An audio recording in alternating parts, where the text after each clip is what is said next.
അപ്പോൾ ഒരുപാട് കാലങ്ങൾക്ക് ശേഷമാണ് ഒന്ന് നേർക്ക് നേരെ സംസാരിക്കാമെന്ന് കരുതിയിട്ട് ഞാൻ വന്നിട്ടുള്ളത് ടു ദ ടീൻസ്. അപ്പോൾ ഇന്ന് എനിക്ക് സംസാരിക്കാനുള്ളത് നമ്മുടെ ടീൻസ് അല്ലെങ്കിൽ ഒരു ന്യൂ ജനറേഷൻ പീപ്പിളിൻ്റെ അടുത്താണ്. എനിക്ക് ഒരുപാട് ഗേൾസ് ഇൻസ്റ്റയിൽ മെസ്സേജ് അയക്കാറുണ്ട്. I M not exaggerating, really ഒരുപാട് ഗേൾസ് മെസ്സേജ് അയക്കാറുണ്ട്. അവരുടെ സ്ട്രെസ്സിനെ കുറിച്ച്, എങ്ങനെ സക്സസ്ഫുൾ ആവാം. And it's mostly about stress guys. നമ്മൾ എന്തൊക്കെയോ നേടണം എന്നുള്ള ഒരു വെപ്രാളത്തിലാണ് എല്ലാവരും. എവിടെ എത്തിയില്ലല്ലോ, ഫുൾ സ്ട്രെസ്, പിന്നെ വിചാരിച്ചതൊക്കെ നേടാൻ പറ്റുമോ. ഇപ്പോഴത്തെ വേൾഡിൽ എല്ലാവരും വിന്നേഴ്സ് ആയിക്കൊണ്ടിരിക്കുകയാണ്, എല്ലാവരും എന്തൊക്കെയോ ചെയ്യുന്നു, നമ്മൾ മാത്രം ഒന്നും ചെയ്യാണ്ടിരിക്കുകയാണോ എന്നുള്ള തോട്ട് എല്ലാവർക്കും, എസ്പെഷ്യലി ഇപ്പോൾ ഒരു 18 to 30 അതിൻ്റെ ഇടയിലുള്ള ആൾക്കാരുടെ മൈൻഡിൽ ഇതിങ്ങനെ ഓടിക്കൊണ്ടിരിക്കുകയാണ്, ഇൻക്ലൂഡിങ് മീ. അതിൻ്റെ ഒരു മെയിൻ റീസൺ എന്ന് പറയുന്നത് സോഷ്യൽ മീഡിയ ആണ്. സോഷ്യൽ മീഡിയയിൽ കണ്ടന്റ് ക്രിയേറ്റേഴ്സ്, ഇൻഫ്ലുവൻസേഴ്സ്, അല്ലെങ്കിൽ ഇവൻ ഇന്ന് എല്ലാ ആൾക്കാരും വീഡിയോസും ഒക്കെ പോസ്റ്റ് ചെയ്യുന്ന ആൾക്കാരാണ്. സോ അവരുടെയൊക്കെ സക്സസ് സ്റ്റോറീസും അവരുടെയൊക്കെ അച്ചീവ്മെൻറ്റ്സും കാണുമ്പോൾ നമുക്ക് തോന്നുകയാണ് നമ്മൾ എന്താ ഇവിടെ എത്താണ്ട് പോയത്, നമ്മൾ എന്താണ് ഒന്നും ചെയ്യാതെ ആവുന്നത്. I M not telling about me. അങ്ങനെ ആൾക്കാർ ചിന്തിക്കുന്നുണ്ട്. And I understood that from a lot of message which I'm receiving. പിന്നെ അവരുടെയൊക്കെ പ്രൈവസി കാരണം I M not attaching any of these below.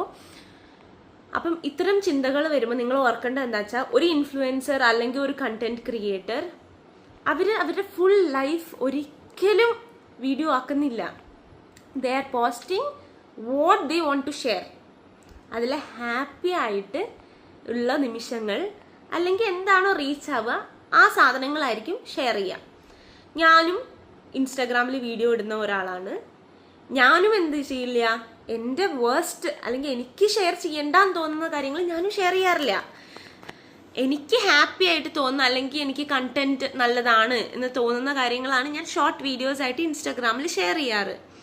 അത് കാണുമ്പോൾ നിങ്ങൾക്ക് തോന്നാം, ഓ ഇവള് കൊള്ളാലോ, ഇവള് എവിടെയൊക്കെ പോയി ഭയങ്കര നല്ല സെറ്റിൽ ആവുന്നുണ്ടല്ലോ എന്നൊക്കെ തോന്നാം. ബട്ട് ഞാൻ ഒരുപാട് സ്ട്രെസ്സിൽ കൂടെ കടന്നു പോയിട്ടുള്ള ഒരാളാണ്. I M not telling about എൻ്റെ ഫാമിലീൻ്റെ സ്ട്രെസ് അല്ല, ഒന്നുമല്ല, ബട്ട് ഫിനാൻഷ്യൽ സ്ട്രെസ് അല്ല.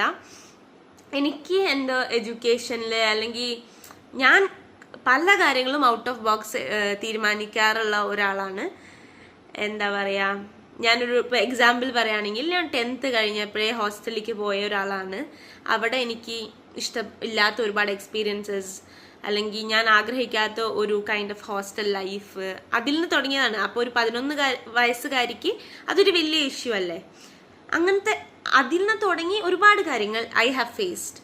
But I have not told all that in social media. അത് എനിക്കും മേ ബി എൻ്റെ റിയലി ക്ലോസ് ഫ്രണ്ട്സിന് മാത്രമേ അറിയുള്ളൂ. അപ്പോൾ എല്ലാ കണ്ടന്റ് ക്രിയേറ്റേഴ്സിൻ്റെയും എല്ലാ നിങ്ങൾ സക്സസ്ഫുൾ എന്ന് കരുതിയ ആൾക്കാരുടെയൊക്കെ ലൈഫിൽ എത്ര കഷ്ടപ്പാടുകൾ ഉണ്ടാവും. അപ്പം നിങ്ങൾ ഇന്നൊരു കഷ്ടപ്പാട് അല്ലെങ്കിൽ ഇന്നൊരു ഫെയിലിയർ നേരിടുന്നുണ്ടെങ്കിൽ tomorrow you will be very successful. പിന്നെ സക്സസ് എന്ന് പറയുന്നത് ഓരോ ആൾക്കാർക്കും ഡിഫറെൻ്റ് ആണ്. ഇപ്പം എനിക്ക് എൻ്റെ ഒരു മൈൻഡ് സെറ്റിൽ നല്ലൊരു ജോബ് കിട്ടണം, സെറ്റിൽ ആവണം, വീട്ടുകാരെ സപ്പോർട്ട് ചെയ്യണം, ഇതാണ് എൻ്റെ മനസ്സിൽ സക്സസ്. പക്ഷെ ചില ആൾക്കാരുടെ മനസ്സിൽ ഒരു വീട് വെക്കണം, അതായിരിക്കും അവരുടെ സക്സസ്ഫുൾ എന്ന് അവർ കരുതുന്നത്. നമുക്ക് എന്താണോ അച്ചീവ് ചെയ്യേണ്ടത് അത് അച്ചീവ് ചെയ്യാൻ നമ്മൾ ട്രൈ ചെയ്തുകൊണ്ടിരിക്കുക.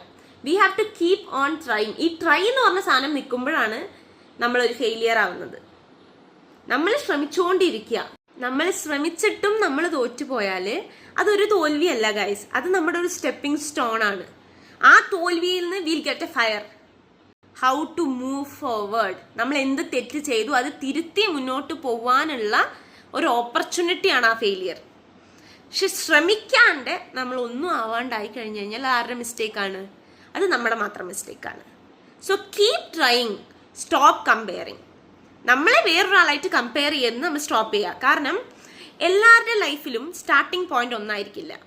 ഇപ്പം ചില ആൾക്കാർക്ക് വീട്, കാറ്, സ്വർണം, സ്വത്ത്, പണം, ഇതൊക്കെ എന്താ പറയുക, ഒരു ലൈഫ് തുടങ്ങുമ്പോൾ തൊട്ടേ ഉണ്ടായിരിക്കും. അവർക്കതൊരു അച്ചീവ് ചെയ്യണം എന്നുള്ളത് ഒരു നീഡല്ല. They have it all. അപ്പം അതാണ് അവരുടെ സ്റ്റാർട്ടിങ് പോയിന്റ്. പക്ഷേ വേറെ ചിലർക്ക് ഒരു വീട് കെട്ടാൻ they have to work so hard. അപ്പോൾ അവർക്ക് ഇപ്പം ചില ആൾക്കാർക്ക് ഉള്ള സാധനം വേറെ ചിലർക്ക് ഉണ്ടാക്കാൻ വേണ്ടി ഒരുപാട് ട്രൈ ചെയ്യേണ്ടി വരും. So we should not compare ourselves to others. പിന്നെ എനിക്ക് എടുത്തെടുത്ത് പറയേണ്ട കാര്യം, ഈ സോഷ്യൽ മീഡിയയിൽ കാണുന്ന സക്സസ് സ്റ്റോറീസ് അതൊക്കെ സക്സസ്ഫുൾ എന്ന് വെച്ചാൽ അവരുടെ സന്തോഷം അവർ ഷെയർ ചെയ്യുന്നു. That doesn't mean that person have not gone through any bad incidents. അപ്പം നിങ്ങൾക്കൊരു ബാഡ് ഇൻസിഡന്റ് ഉള്ളപ്പം അയ്യോ എനിക്ക് മാത്രം എന്തെങ്കിലും പറ്റി, അവിടെ കാണുന്ന ആൾക്കാർക്കൊന്നും ഒരു പ്രശ്നമുണ്ടല്ലോ, ഇത് ഈ ചേച്ചിയെ ഞാൻ കണ്ടു, ആ ചേട്ടനെ കണ്ടു ഇൻസ്റ്റയിൽ, അവർക്കൊന്നും ഒരു പ്രശ്നങ്ങളും ഇല്ലല്ലോ എന്ന് തോന്നരുത്. they are simply not sharing their negative experiences. For example, in the life past few months I was going through the worst time. അതിനെ പറ്റി ഞാൻ ഇപ്പൊ സംസാരിക്കുന്നില്ല, അതിപ്പോ സംസാരിക്കാൻ I M not interested. So I am getting healed and I am with my family and എന്താണ് ഇപ്പോൾ I M okay. പക്ഷെ ഞാൻ കടന്നു പോയത് like I was very stressful. പക്ഷേ ഇൻസ്റ്റാഗ്രാം കണ്ടാൽ നിങ്ങൾക്ക് തോന്നുമോ ഞാൻ അങ്ങനെ ഒരു സിറ്റുവേഷൻ കൂടെ പോയെന്ന്? തോന്നില്ല. കാരണം ഞാൻ അവിടെ ഹാപ്പി ആയിട്ട് എൻ്റെ റീൽസ് പോസ്റ്റ് ചെയ്യുന്നു. കാരണം ഐ കാൻ സ്റ്റോപ്പ് ദാറ്റ്. ഞാനത് സ്റ്റോപ്പ് ചെയ്താൽ ഞാൻ ഇത്രയും കാലം ഉണ്ടാക്കിക്കൊണ്ട് വന്ന എൻ്റെ ഫോളോവേഴ്സ്, എന്നെ വിശ്വസിച്ച് വീഡിയോ കാണാൻ വെയിറ്റ് ചെയ്തിരിക്കുന്ന ആൾക്കാർ എല്ലാവരും they will start unfollowing me and they'll just go. അപ്പോൾ ആസ് എ ക്രിയേറ്റർ, ഇൻഫ്ലുവൻസർ എന്ന് ഞാൻ പറയുന്നില്ല, I don't think I have influence lot of people. അപ്പോൾ ആസ് എ ക്രിയേറ്റർ ഞാൻ എൻ്റെ ഒരു ഡ്യൂട്ടിയാണ് വീഡിയോസ് പോസ്റ്റ് ചെയ്യാന്ന്. ഞാൻ നെഗറ്റിവിറ്റി പരത്താണ്ട് പോസിറ്റിവിറ്റി സ്പ്രെഡ് ചെയ്യലാണ് എൻ്റെ ഒരു aim. So I M not, ഞാൻ എൻ്റെ നെഗറ്റീവ് എക്സ്പീരിയൻസസ് ഒന്നും അധികം ഷെയർ ചെയ്യാറില്ല unless that gives some informations or useful motivation to others. അപ്പം എൻ്റെ വീഡിയോസ് കാണാൻ ഒരാൾക്ക് പോലും അറിയുന്നുണ്ടാവില്ല that I have gone through this worst time, but I have. അപ്പം നിങ്ങളെന്താ മനസ്സിലാക്കേണ്ടത്? അതേപോലെ തന്നെ എല്ലാവർക്കും നെഗറ്റീവ് ഉണ്ടാവും പോസിറ്റീവ് ഉണ്ടാവും, നിങ്ങൾക്ക് മാത്രമല്ല. അപ്പോൾ ഇതൊന്നും കണ്ടിട്ട് നിങ്ങൾ ഫാൻറ്റസൈസ് ചെയ്തിട്ട് ബാക്കിയുള്ളവർ പെർഫെക്റ്റ് ലൈഫാണ്, നിങ്ങളുടെ ലൈഫ് മാത്രം ഇങ്ങനെ ആയിപ്പോയല്ലോ, കോഞ്ഞാട്ടായി പോയല്ലോ എന്നൊന്നും വിചാരിച്ച് നിങ്ങൾ വിഷമിച്ച് സ്ട്രെസ് അടിച്ച് ഉള്ളതിനെ നശിപ്പിക്കാതിരിക്കുക. And if you feel at a point that your stress is not manageable, നിങ്ങൾക്ക് എങ്ങനെ നിങ്ങളുടെ മൈൻഡിനെ കൺട്രോൾ ചെയ്യാൻ പറ്റുന്നേ ഇല്ല, നിങ്ങൾ ഡെയിലി ചെയ്യേണ്ട കാര്യങ്ങൾ പോലും നിങ്ങൾക്ക് ചെയ്യാൻ പറ്റുന്നില്ല, നിങ്ങൾക്ക് പഠിക്കാൻ പറ്റുന്നില്ല, നിങ്ങൾക്ക് ജോലിക്ക് പോകാൻ പറ്റുന്നില്ല, നിങ്ങൾക്ക് കിടക്കാൻ ലൈക്ക് ഡിപ്രഷൻ വന്ന് ഞാൻ കേട്ടിട്ടുണ്ട്, നമുക്ക് ബെഡിൽ നിന്ന് എഴുന്നേക്കാൻ തോന്നില്ല. അപ്പം അത്തരം സിറ്റുവേഷൻ കൂടെ നിങ്ങൾ പോവാണെന്ന് നിങ്ങൾക്ക് തോന്നിക്കഴിഞ്ഞാൽ please do get medical help. നിങ്ങൾക്ക് ഭ്രാന്താണോ വട്ടാണെന്നൊന്നും അല്ല അതിൻ്റെ അർത്ഥം.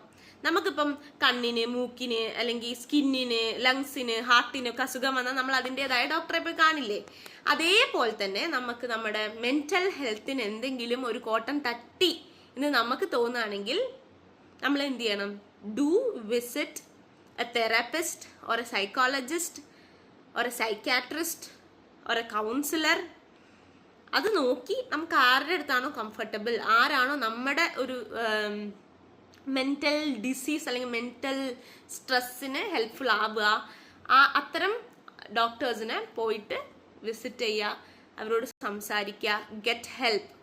Getting help is not a fault. And പഴയ കാലമൊന്നുമല്ല, ഇപ്പം മെൻ്റൽ ഹെൽത്തിന് വേണ്ടി നമ്മളൊരു കൺസൾട്ട് ചെയ്യുമ്പോൾ നമ്മളെ നോക്കിയിട്ട് ഇവൾക്ക് പ്രാന്താന്ന് തോന്നുന്നുണ്ട് കേട്ടോ അങ്ങനെ പറയുന്ന ഒരു സൊസൈറ്റിയിലല്ല അപ്പം നമുക്കുള്ളത്, നമ്മൾ ജീവിക്കുന്നത്. മെൻ്റൽ ഹെൽത്തിൻ്റെ ഇമ്പോർട്ടൻസ് അറിയുന്ന ഒരു സൊസൈറ്റിയിലാണ് നമ്മളെല്ലാവരും ഇപ്പോൾ ഉള്ളത്. At least the people till 35 or 40 will be well aware of mental health. So അതാണ് ഏറ്റവും പ്രയോറിറ്റി. നിങ്ങളുടെ ഫിസിക്കൽ ഹെൽത്തും മെൻ്റൽ ഹെൽത്തും ഒക്കെ നന്നായിട്ട് നോക്കുക. Don't get stressed. എനിക്ക് പേഴ്സണലി വരുന്ന എല്ലാ മെസ്സേജസിനും ഞാൻ ഇതൊക്കെ പറഞ്ഞു കൊടുക്കാറുണ്ട്.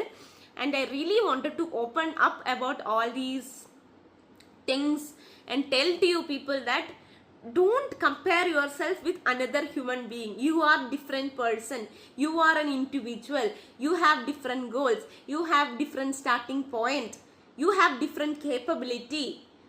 ആദ്യം സെയിം അല്ല, എല്ലാ ഇൻഡിവിജ്വലും ഡിഫറെൻറ്റ് സ്കില്ലുള്ള ആൾക്കാരാണ്. So never ever compare your self with others. Do your best, keep trying. Failure is not the end, it is the one thing that gives you fire. പിന്നെ സക്സസ് എല്ലാവർക്കും ഡിഫറെൻ്റ് ആയിരിക്കും. ഇപ്പം ഒരു വീടില്ലാത്തവർ വീട് കെട്ടുന്നതാണ് success എങ്കിൽ, ഒരു scientist ആവാൻ ആഗ്രഹിക്കുന്ന ആൾക്ക് സയൻറ്റിസ്റ്റ് ആവുന്നതാണ് സക്സസ് എങ്കിൽ, ഒരാളെ സഹായിക്കുന്നതായിരിക്കും വേറൊരാൾക്ക് success. So stop comparing guys. ഇത് ഞാൻ മുന്നേ വീഡിയോസ് ഒക്കെ ചെയ്യുമ്പോൾ ഒക്കെ പറഞ്ഞിട്ടുള്ള കാര്യങ്ങളാണ്. But now I felt the need for speaking again because I got many messages. So അതുപോലത്തെ ഒരുപാട് പിള്ളേർ എൻ്റെ യൂട്യൂബ് കാണുന്നുണ്ടെന്ന് എനിക്കറിയാം. So I wanted to share this to my YouTube subscribers. നിങ്ങൾ ഈ വീഡിയോ കാണാണ്ടിരിക്കാം, പക്ഷെ ഇതുവരെ കണ്ട ആളാണ് നിങ്ങളെങ്കിൽ, ടു ദ എൻഡ് ഈ വീഡിയോ നിങ്ങൾ കണ്ടിട്ടുണ്ടെങ്കിൽ I understand that you wanted to hear all these. Be strong, be a warrior. I hope that you win in your life to the point which you want to. Never compare yourself with others.